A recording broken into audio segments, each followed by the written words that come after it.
analisarmos todo o contexto a qual o livro do profeta Joel foi escrito. Qual a razão que esse livro foi escrito? Para que época que foi escrito? Para que povo que foi escrito esse livro?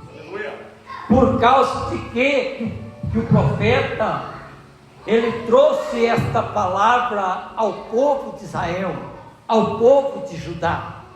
Judá, nesta ocasião, ele se localizava na região sul de Israel, a região sul onde estava habitada a tribo de Judá, juntamente com a tribo de Benjamim, enquanto ao norte estavam outras 10 tribos que já falaram aqui neste lugar, e a qual as 10 tribos representam a tribo de Israel.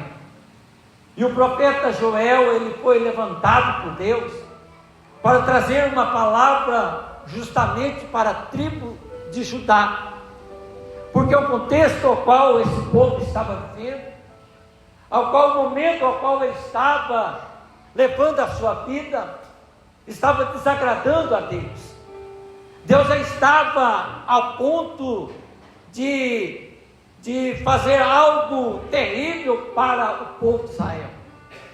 Quando Deus ele levanta um profeta para falar ao povo, é que a última instância que Deus tem para falar com o povo é o profeta. É difícil Deus levantar o profeta em meio a uma ocasião que vai trazer sempre regozijo, alegria, né? Festa. Mas quando Deus ele traz o profeta, ele chama o último recurso. É como o pai que ele chama a atenção do filho uma vez, 2 vezes, 3 vezes. Aí quando o pai já falou 3 vezes e ele levanta a mão para dar uma chinelada no filho, é porque já foi o limite dele suportar a afronta do filho. Então Deus ele também tem esse método.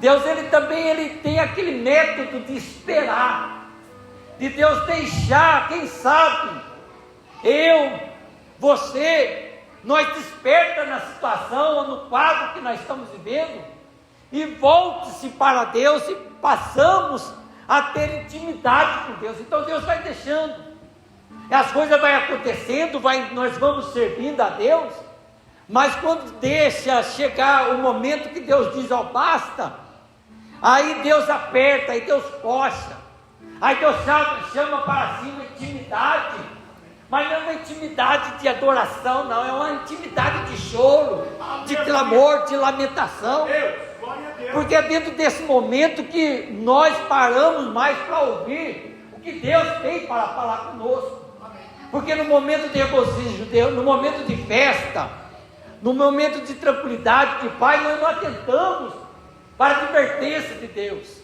mas quando Deus aperta-nos, chama-nos, ó Pai, para uma intimidade, aí nós estamos prontos para ouvir aquilo que Deus tem para falar. Glória! E o profeta Joel foi o profeta que teve essa incumbência de levar uma palavra dura para o povo de Israel, trazer uma palavra para o povo, porque o povo estava distante de Deus.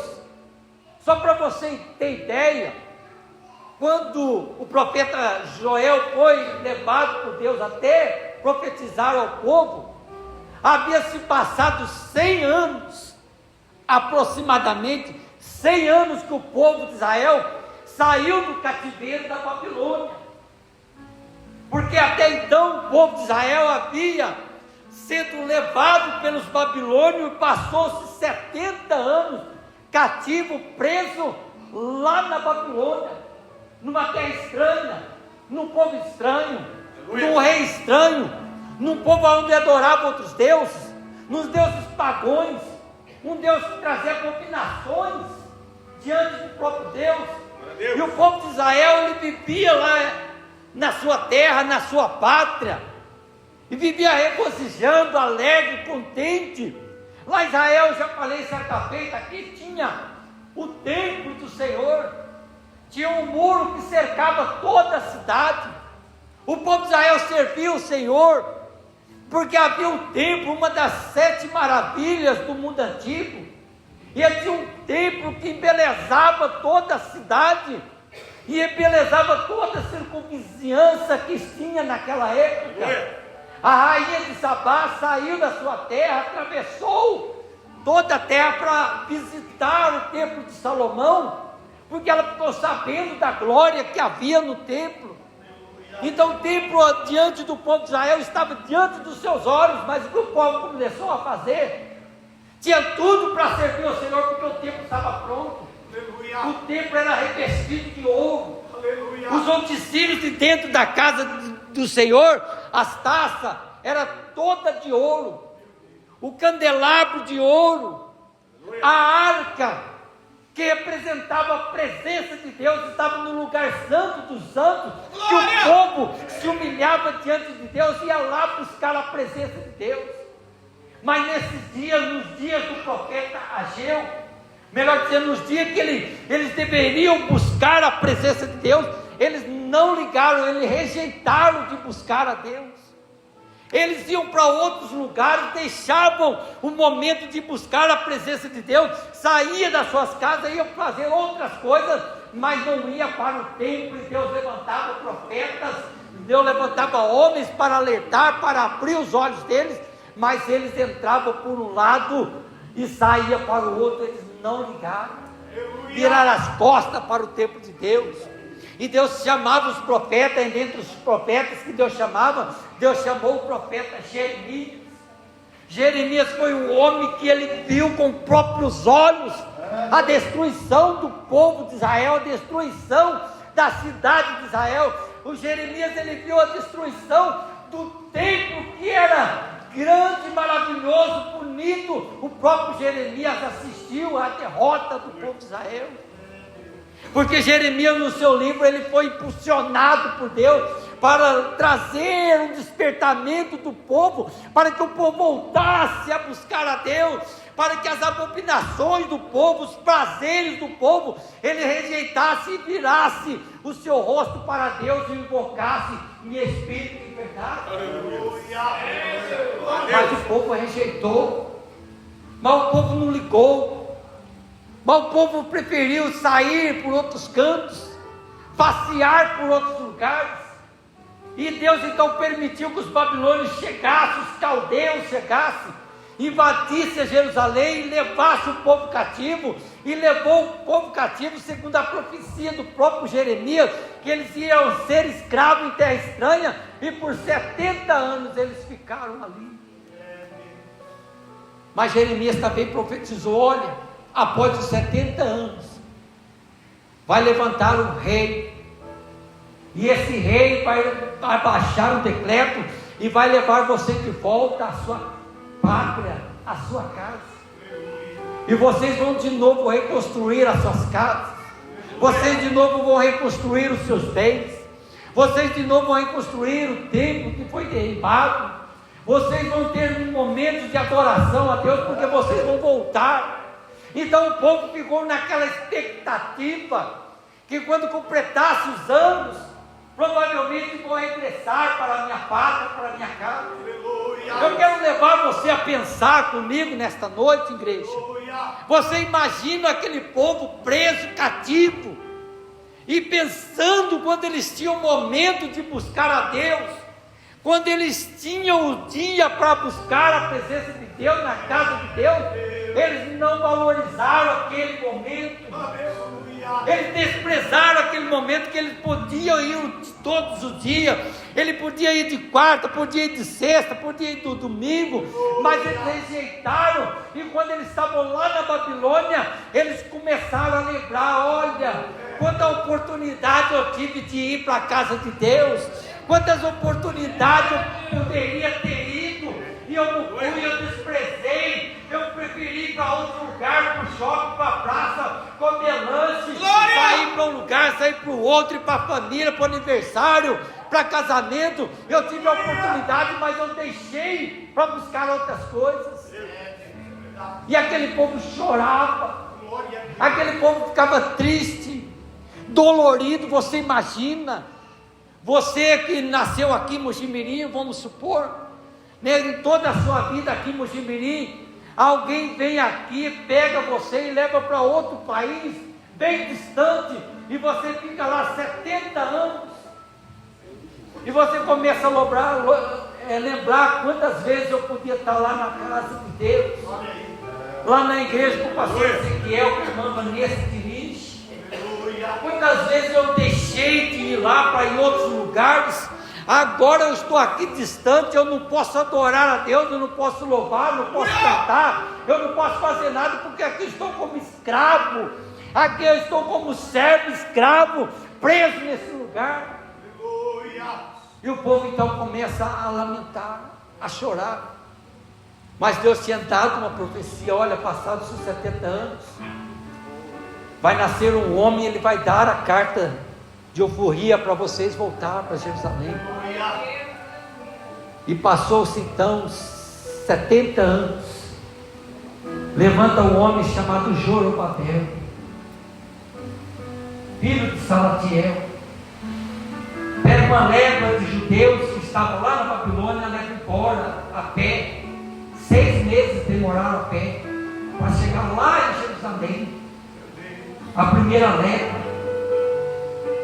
Depois vieram a segunda leva com Esdras. Depois vieram outra leva de judeus com Neemias. E a promessa que eles fizeram no seu coração, sabe o que foi? Reconstruir o templo do Senhor, reconstruir a casa de Deus, fazer de novo aquele mesmo lugar, um lugar de adoração a Deus, de buscar a presença de Deus. Eles colocaram no coração, irmãos. Você percebeu, irmãs, que quando a pessoa afasta da casa de Deus e ele retorna para a casa de Deus, ele fala consigo mesmo: jamais eu vou apartar da casa de Deus. Eu quero fazer de novo um pacto com Deus. Não é um pacto, não. Eu quero fazer com Deus uma nova aliança. Eu não vou apartar da casa de Deus de jeito nenhum, porque a pessoa foi judiada, foi castigada, foi usada pelo inimigo. E quando ele volta no intuito de ser revestido pela presença de Deus, porque precisou ele primeiro apanhar, primeiro ele precisou levar uma surra. Então eu quero aproveitar esse gancho aqui, vem no meu coração nesta noite. Valorize este lugar, valorize esta casa que você está. A pessoa que entra, como eu entro de fora e venho aqui de vez em quando, eu vejo quanto gostoso que é esse lugar, e muitas das vezes você não tem percebido quão gostoso é esse lugar. As pessoas de fora dão mais valor para esse lugar, e às vezes você que faz parte desse lugar não dá o valor que tem que dar. Glória a Deus. Então o povo começa a voltar para Israel. Qual foi a primeira intenção dele? Vamos reformar o templo, vamos reformar a casa de Deus, vamos reformar o nosso coração, vamos corrigir o nosso altar, vamos arrancar tudo aquilo que não provém de Deus, vamos pôr Deus em primeiro lugar no meu altar, no meu coração, na minha vida, que é o templo do Senhor. Eles fizeram isso, irmãos. Quando eles chegaram lá em Jerusalém, eles sabem o que eles fizeram? Eles começaram a abrir o alicerce do templo. Está na Bíblia, ele abriu o alicerce do templo. E quando passou-se 2 anos, o profeta Ageu, quando eu li no livro do profeta Ageu, encostado Joel, passou-se 2 anos, sabe o que eles fizeram? Abandonaram. Deixaram de levantar as paredes do templo da casa de Deus. Porque passou-se 2 anos outrora, eles viriam chorando, lamentando, com tudo: olha, nós vamos levantar a casa de Deus, nós vamos cultuar. Mas se passou 2 anos e eles abandonaram a obra de Deus. Você olha como o coração do homem é enganoso. Você olha como o ser humano, ele é enganoso. Fala uma coisa hoje de manhã e à tarde ele não sustenta aquilo que ele falou. Passou-se 15 anos depois que eles pegaram e abandonaram os alicerces da casa de Deus. Deus levanta Joel, o profeta Ageu, e o Ageu chama o povo a atenção. Vocês dizem que não é a hora de levantar a casa de Deus. Enquanto vocês estão com as suas casas aparelhadas, em outras palavras, quando vocês estão nas suas casas belas, bonitas, arrumadas, vocês têm deixado a casa de Deus abandonada. Foi essa profecia que ele trouxe para o povo de Deus naquela época, porque havia 12 anos, mas quando Deus levanta o profeta Joel, que nós vamos entrar aqui, tinha passado-se 100 anos. O povo abandonaram as coisas de Deus. O povo de Judá começou a prática das abominações diante de Deus. O povo de Judá começou a buscar os seus próprios interesses, os seus próprios desejos. Enquanto as coisas de Deus estavam deixadas de lado, eles começaram a entrar na apostasia, começaram a servir até mesmo a outros deuses, as outras abominações. Aí Deus chama então o povo lhe atenção através do profeta Joel e diz: olha, por acaso não aconteceu assim com os seus pais outrora?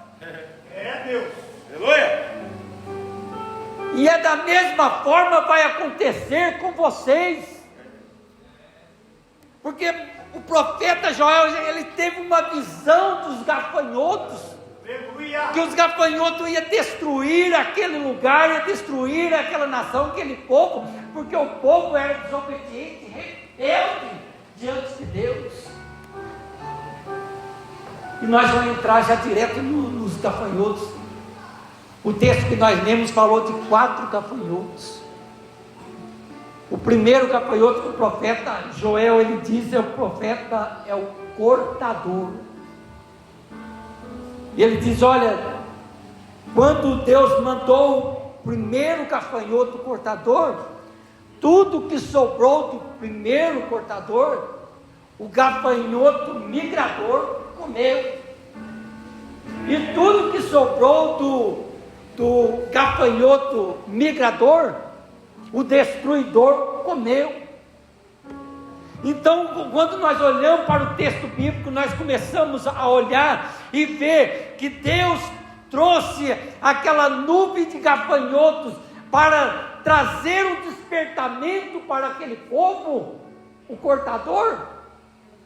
O povo talvez não ligou, talvez o povo achou que aqueles gafanhotos foi por mero acaso, que de repente aquela nuvem de gafanhotos veio sobre a sua plantação, e eles não ligaram, não se importaram com aqueles gafanhotos, e eles começaram a seguir as suas vidas como estávamos de costumes. Porque aquele gafanhoto cortador, ele era um pequenininho, é uma lagarta ainda. Ele começa a comer a raiz da planta, e ele começa a comer aquela raiz. Na medida que ela vai comendo aquela raiz, a planta ao tempo ela vai morrendo. Mas o povo ficou desapercebido. Sabe o que me fez ao pensar nesse texto essa semana?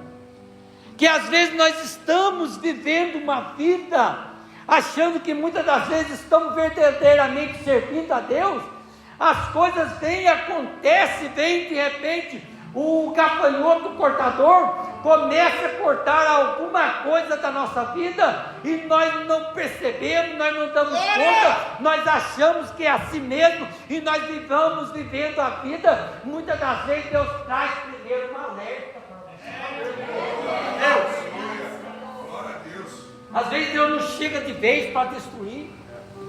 Às vezes Deus traz algo para você que, olha, quem sabe eu vou mandar ali um gafanhoto cortador, que ele vai começar meio por baixo, ele vai comendo meio pelos cantinhos. Quem sabe o meu servo, a minha serva desperta, ele volta para mim de todo o coração.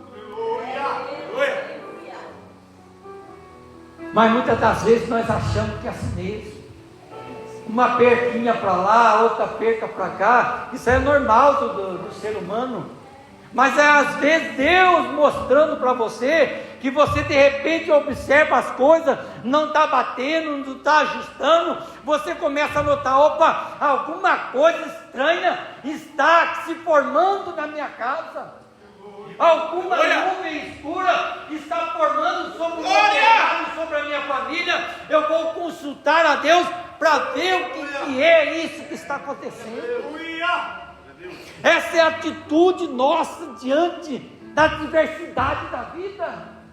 É perguntar para Deus por que isso está acontecendo, como isso está surgindo, o que o Senhor quer me informar a respeito disso.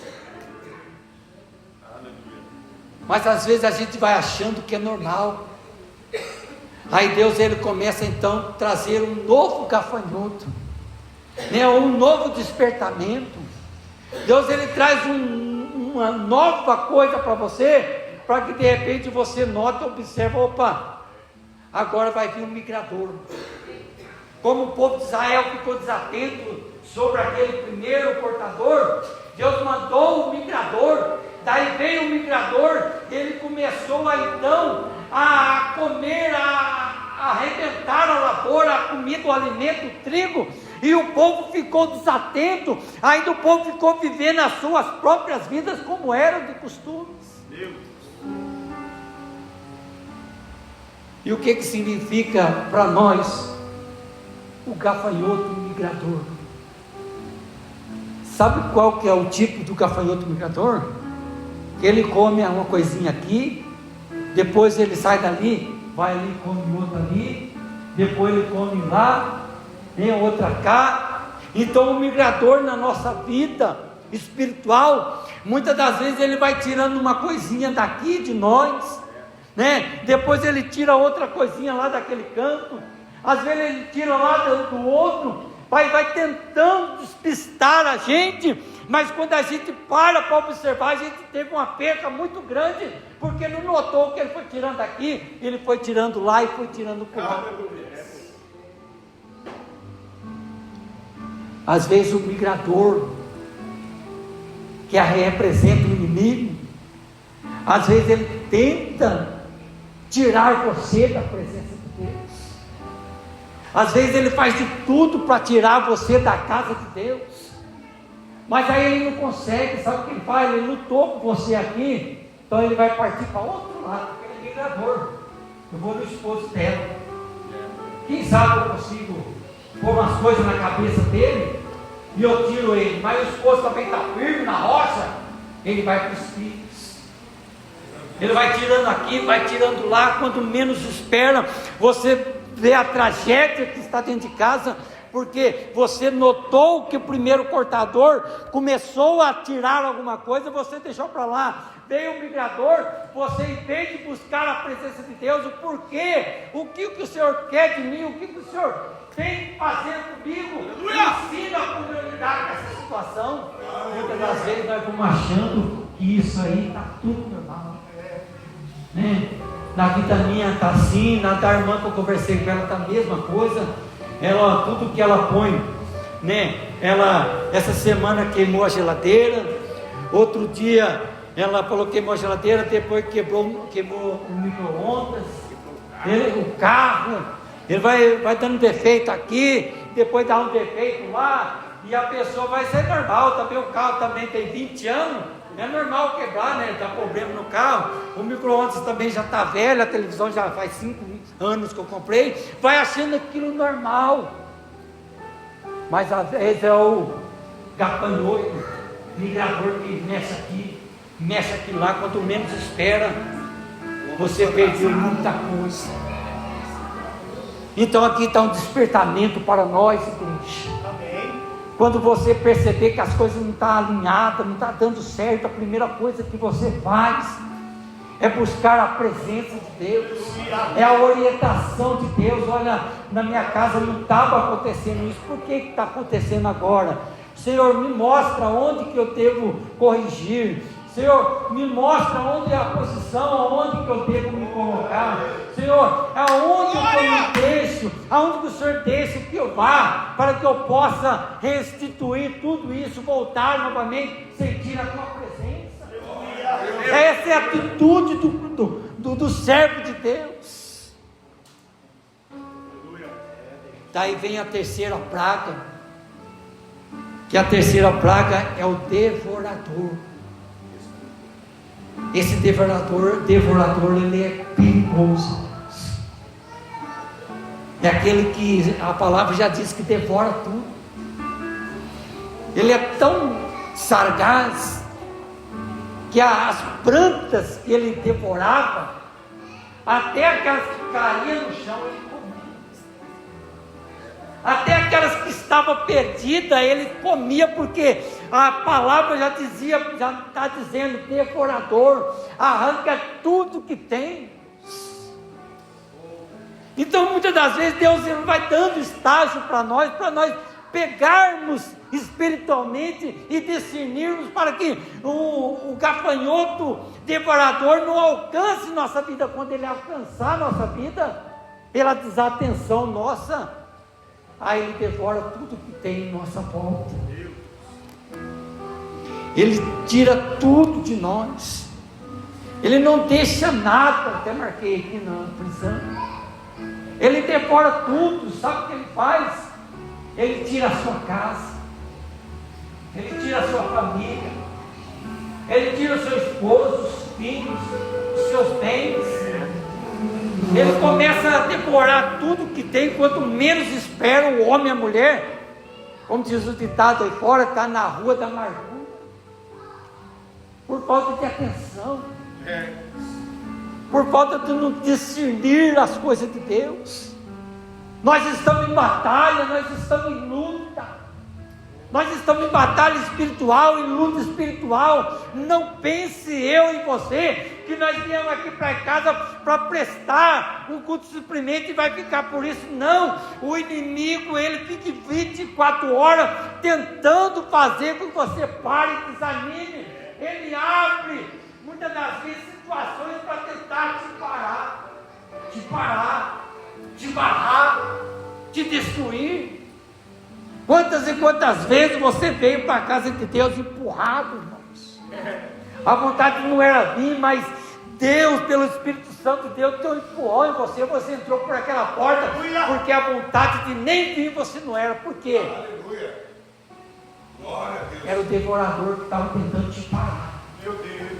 Se você for para trás, se você der um passo para trás, ele tira de você sua família. Oh, Deus. Tira a esposa, os filhos, a casa. Vai perdendo. É como uma pessoa viciada, assim. Uma pessoa viciada que começou no vício, ele tinha carro, casa, esposa, filho. Mas ele vai se afundando, quando vai ver ele estava na rua da amargura, na sarjeta. E aí Deus falou assim: olha, já que o meu povo não está atento, ouvindo, então eu vou trazer a quarta praga. É essa que é terrível, é destruidora. Essa é a praga onde que não tem o que fazer mais, não tem como reconstituir ou restituir aquilo que você perdeu. Quando o destruidor ele chega, a coisa já está no último fio, ele arranca mesmo. Você tenta buscar, mas você não acha mais. Mas Deus me traz aqui nesta noite para dizer para mim, para você: abra os teus olhos, desperta o que dorme, que Cristo esclareça. Jamais Deus ele vai deixar você passar por algo sem antes ele falar através do profeta na sua vida. Jamais alguma coisa ruim vai acontecer sobre você e Deus primeiro vai levantar um dos seus ministros, as ministras, as missionárias, para chamar a tua atenção. Jamais, porque quando você fechar os olhos, você não ligar, não se importar, a coisa destruidora vir, você vai lembrar: olha, devia ter ouvido o meu pastor, devia ter ouvido a minha pastora, os missionários, eles falaram, abriram os meus olhos, mas eu não quis ouvir, agora tudo está destruído. Mas graças a Deus que temos a palavra de Deus. Nós temos a palavra de Deus que nos alegra, que nos abre os olhos. Então o que fazemos nós? Pegarmos a Deus, se entregarmos a Deus, de voltarmos a nossa vida a Deus e nunca largarmos de estar na presença de Deus, na casa de Deus. porque Deus, Ele jamais Ele vai largar a mão dEle, da sua mão, se você estiver nele e Ele em você. Glória a Deus! Aleluia! Aleluia! Posso orar, irmãos? Vamos se levantar nessa noite. Glória!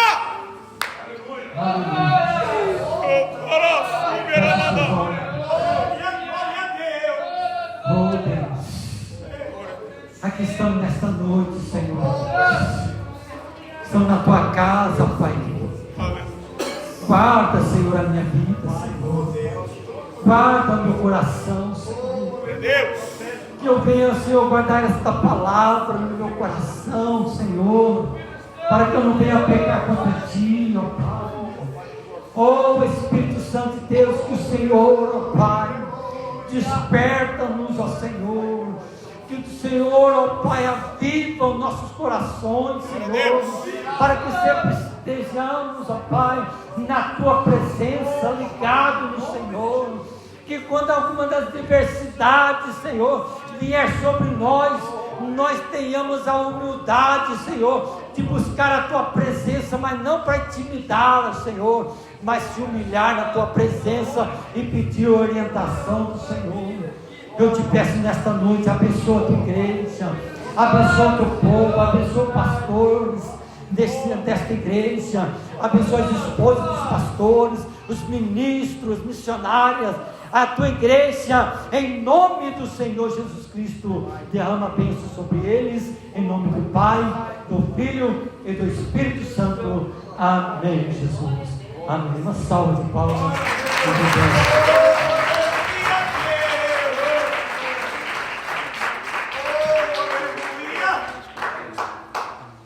Glória a Deus! Aleluia! Glória a Deus. Glória a Jesus! Glória a Deus!